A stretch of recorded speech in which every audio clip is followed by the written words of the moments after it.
Thank you. Mark, I noticed that over by the community church, there is a construction project underway, and I understand that to be a courthouse. Where's that money coming from? That money was allocated many years ago. I'm not sure, to the administrative office of the courts. There's been a long-standing process to refurbish and update courts throughout the state of California. Mono County was fortunate enough to have that money allocated many years ago, and fortunately, even despite the downturn in the budget, the legislature has been able to restrain from taking those court funds from those court building funds. So that process is going forward. The money's been allocated. The architecture's been done, and it's breaking ground. I think Friday is the ceremony for that.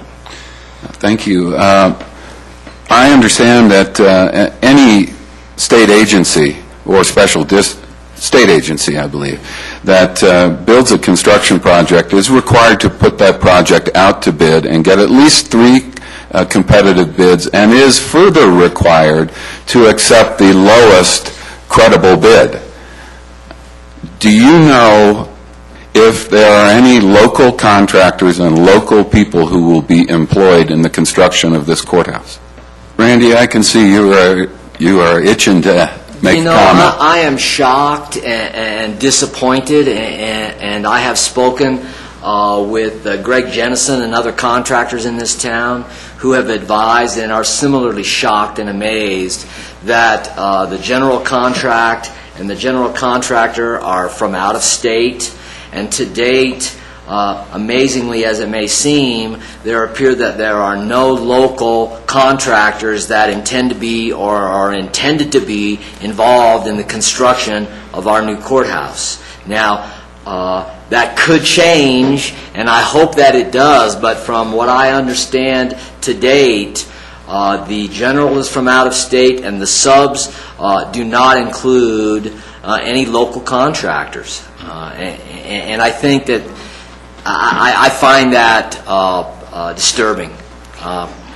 Would you, just as a point of follow-up, would you, is that, I mean, from a governance point of view, is that a legislative question or a judicial question? It's a procedure that the judge and apparently the court administration have no control over. It's a process, as I understand it, that takes place at the state level beyond the court administrative level.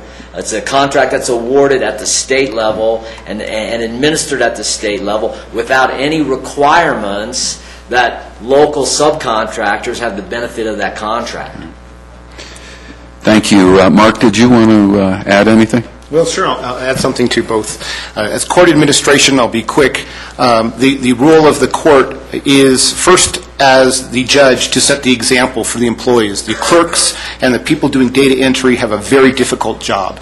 And so getting to work on time, putting in a full day's work, doing your job, training people, and making their job a sense of accomplishment, and what they're doing is the first thing you would do. You'd set a tone and culture. Every agency, every department, every office has a culture, and the judge, as a leader, would be the first person to set that culture and treat those people with respect and be an example. In addition, the court needs to look at efficiencies in dispute resolution, improving our mediation capacities, improving the way we work with juvenile cases. So there's a lot of things that aren't just solving a case before you, but setting up processes and procedures, review hearings in juvenile cases, education, and always treating the process as moving forward and improving. It's a dynamic process, and that would be a very important role, sort of behind the scenes, how to efficiently administrate the court. The people wouldn't see that, to give the most seamless results possible, and calendaring issues, and working all those things out, going to Bridgeport when needed and as often as needed to make sure that the folks up in the north part of the county are well treated and considered. In terms of the state issue, this is something that local courts and people in private business are going to need to get used to. The state does what the state does, and the state doesn't care that much for what happens out anywhere else. And they have the funding sources and the contract sources and the procedures, and as much as supervisors try to get things to happen, as much as Sheriff Association tries to get things to happen, as much as local judges complain and write letters, the state's going to do what the state's going to do, and that's just a fact of life working in that type of office.